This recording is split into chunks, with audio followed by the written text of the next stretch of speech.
Assalamu alaikum. How are you all? I hope you're all fine. My name is Muhammad Hamza Bilal. Today lecture of computer science we are going to discuss about computer generation. Last lecture में हमने computer की history के बारे में discussion की थी और आज हम स्टडी करेंगे कंप्यूटर की जनरेशन के बारे में। कंप्यूटर जनरेशन से मुराद है कंप्यूटर का दौर।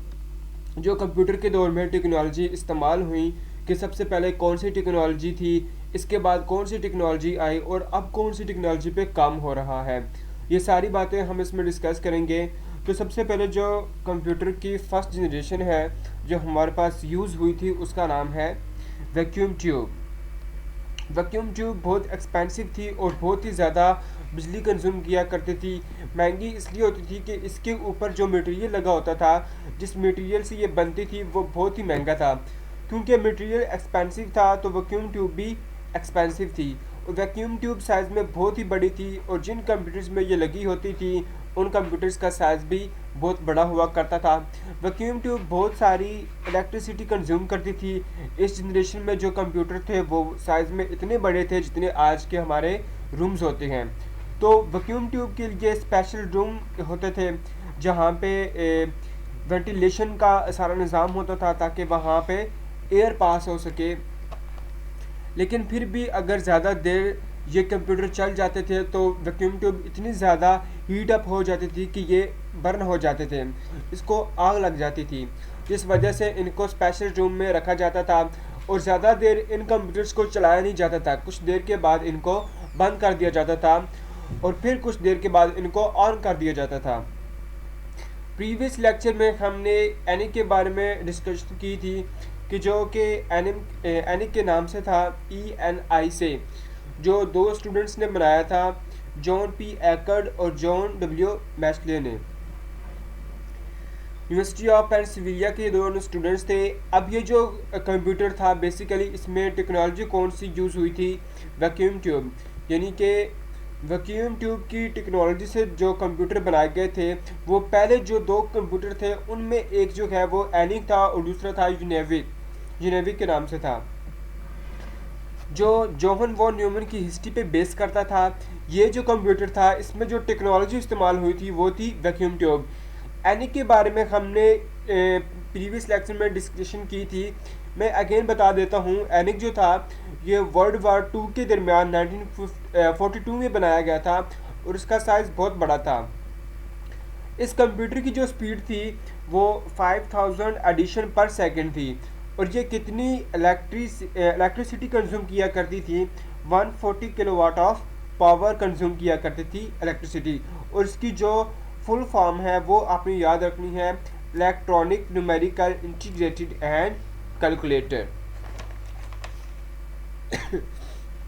अब एनिक जो था, जिन दो स्टूडेंट्स ने बनाया था वो एक्चुअली गवर्नमेंट के लिए था, लेकिन उसके बाद इन्हीं दो स्टूडेंट्स ने एक कॉरपोरेशन बना ली, एक कंपनी बना ली, एक ऑर्गेनाइजेशन बना ली थी कंप्यूटर की, जिसका नाम इन्होंने एकर्ड मैस्ले कॉरपोरेशन रखा।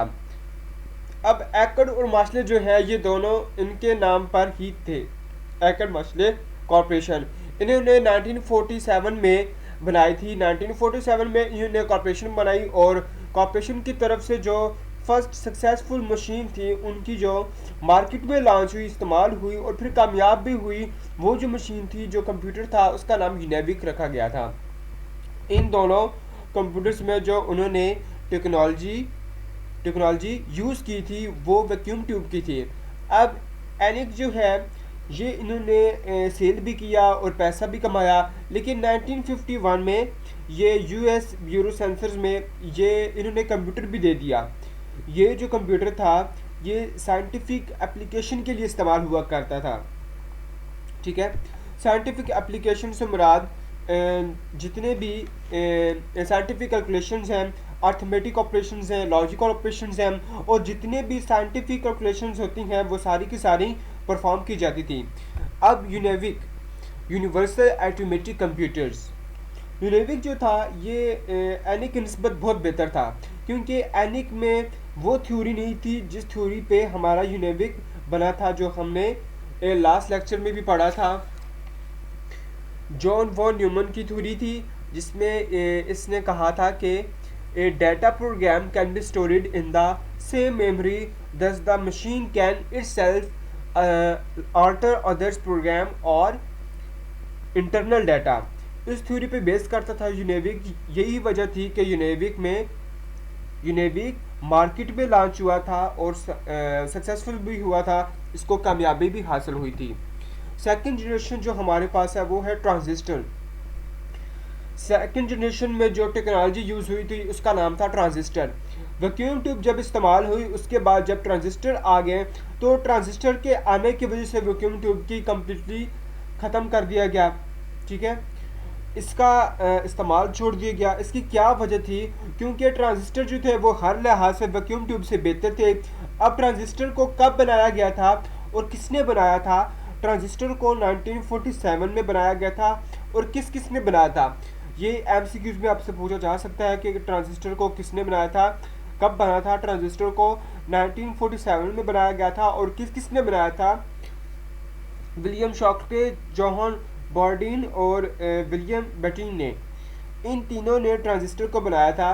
ट्रांजिस्टर के कुछ एडवांटेजेस हैं। जो इसका फर्स्ट एडवांटेज है कि एक वैक्यूम ट्यूब के मुकाबले में 200 ट्रांजिस्टर का जो साइज़ था वो इतना ही था, मतलब कि एक वैक्यूम ट्यूब और दूसरी तरफ 200 ट्रांजिस्टर्स हों तो उनका साइज सेम होता है। इसका मतलब हम कह सकते हैं कि सेकंड जनरेशन में जो टेक्नोलॉजी यूज़ हुई उनका साइज़ वैक्यूम ट्यूब से 20 टाइम कम हो गया। ठीक है, 200 टाइम कम हो गया।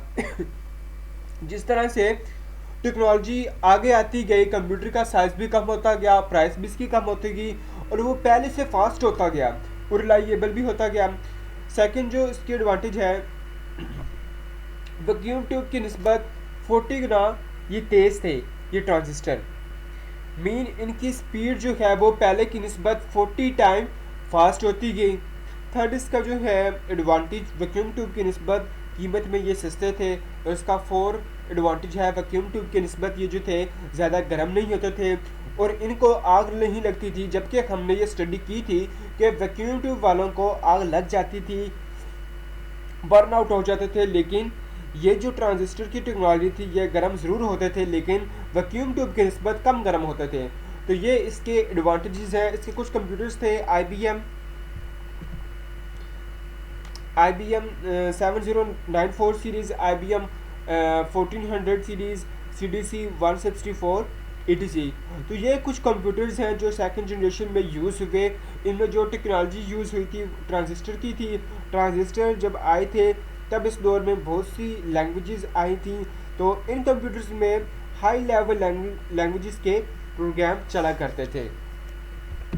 हमारी जो थर्ड जनरेशन है जो कि ट्रांजिस्टर के बाद आईसी इंटीग्रेटेड सर्किट। ट्रांजिस्टर के बाद आईसी आ गए। आईसी का कॉन्सेप्ट 1958 में दिया गया और 1961 में आईसी का कॉन्सेप्ट तैयार हो गया और वो आईसी जो था वो पसंद किया लोगों ने क्योंकि वो टेक्नोलॉजी ट्रांजिस्टर की निस्बत बहुत ज़्यादा बेहतर थी। उसका साइज़ भी उसका जो साइज़ था वो 1/4 स्क्वायर इंच, 1/4 मुरब्बा इंच था, इतना आईसी का साइज़ था। अब इस जनरेशन के जो कंप्यूटर थे उनमें आईसी का इस्तेमाल हुआ।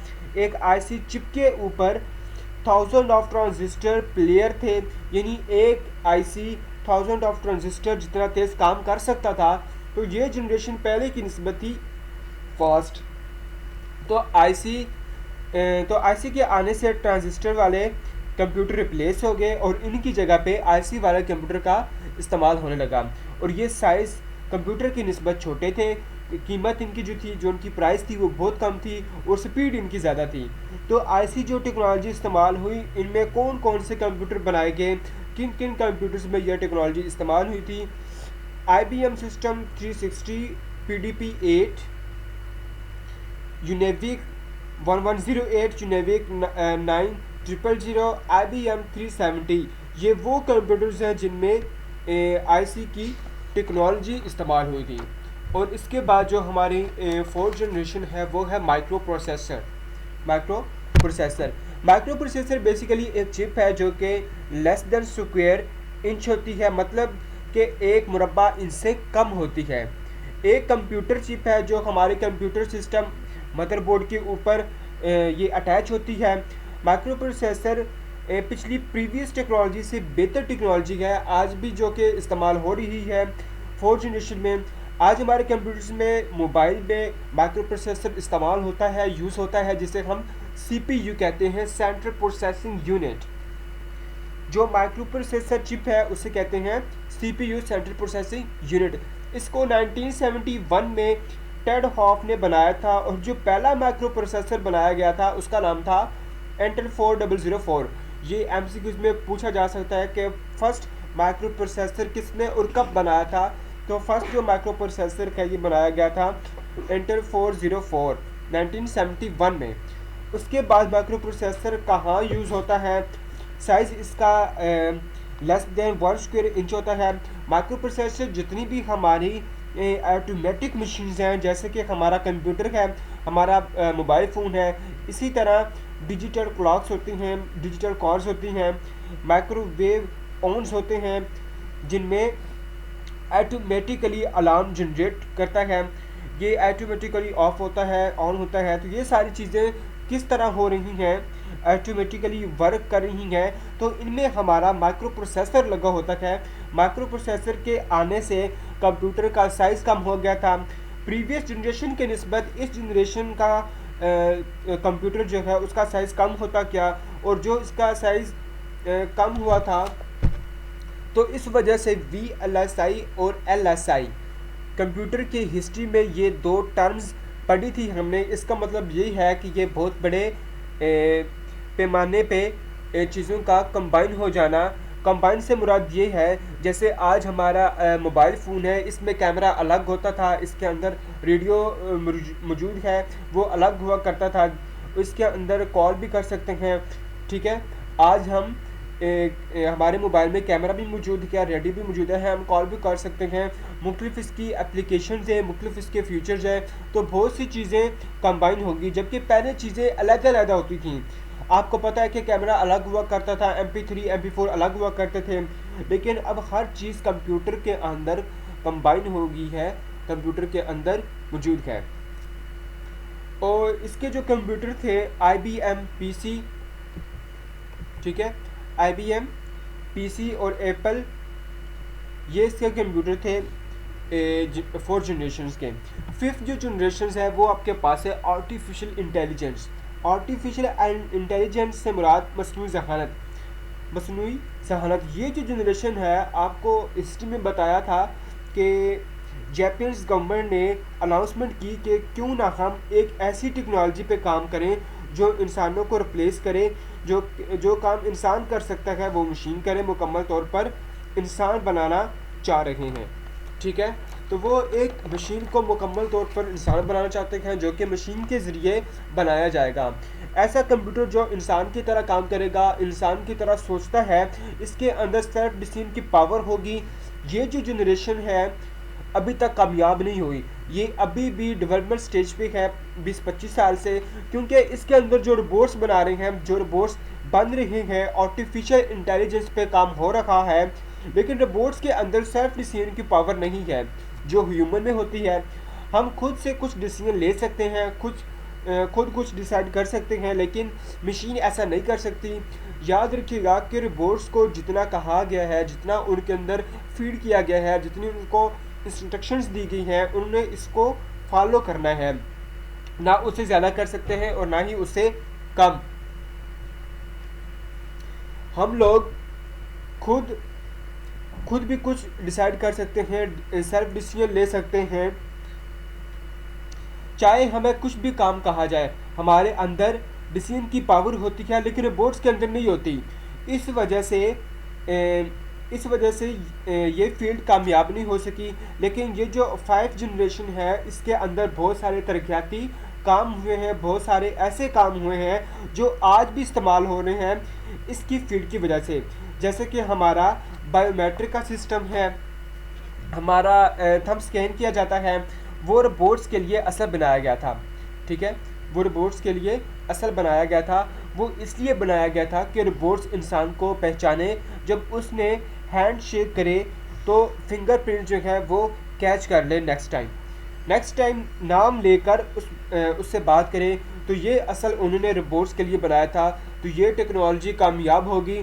थंब इम्प्रेशन वाली तो मशीन इंसान को पहचानती है कि आज बायोमेट्रिक सिस्टम हर जगह मौजूद है, सिक्योरिटी सिस्टम के लिए, अटेंडेंस के लिए। तो इस फील्ड के बड़े तरक्याती काम मौजूद हैं हमारे पास, लेकिन ये 100% कंप्लीट नहीं हुई, सक्सेसफुल नहीं हुई। एक चीज़ आपने याद रखनी है कि 5 जनरेशन में क्वांटम कंप्यूटिंग ये एक टर्म है और एक है नैनो टेक्नोलॉजी। ये दो चीज़ें मिलकर काम कर रही हैं। नैनो टेक्नोलॉजी होती है बहुत ही छोटी छोटी डिवाइसेस होती हैं, और जो क्वांटम कंप्यूटिंग होती है वो ऐसी कंप्यूटिंग है जो फिज़िक्स के साथ मिलकर काम कर रही है। ये जो आर्टिफिशियल इंटेलिजेंस की फील्ड है, इसके अंदर बायोलॉजिकल फील्ड भी शामिल है, क्योंकि वो इंसान के अंदर काम करना चाह रहे हैं। इसमें फिज़िक्स की फील्ड भी शामिल है, इसमें कंप्यूटर की फील्ड भी इन्वॉल्व है, और इनमें इलेक्ट्रॉनिक की फील्ड के लोगों का भी काम है। आर्टिफिशियल इंटेलिजेंस के साथ दुनिया की मैक्सिमम फील्ड के साथ इनका लिंक्ड है, क्योंकि सबका इसमें काम है, और ये 5 जनरेशन अभी तक मुकम्मल नहीं हुई। Thank you guys, please like, subscribe and share and follow my channel for more videos. अगर आप ऑनलाइन ट्यूशन रखना चाहते हैं या ऑनलाइन लेक्चर्स लेना चाहते हैं तो हमारे डिस्क्रिप्शन में आपको कॉन्टैक्ट मिल जाएगा। तब तक के लिए अल्लाह हाफ़िज़। मिलेंगे इंशाल्लाह नेक्स्ट वीडियो में। अल्लाह हाफ़िज़।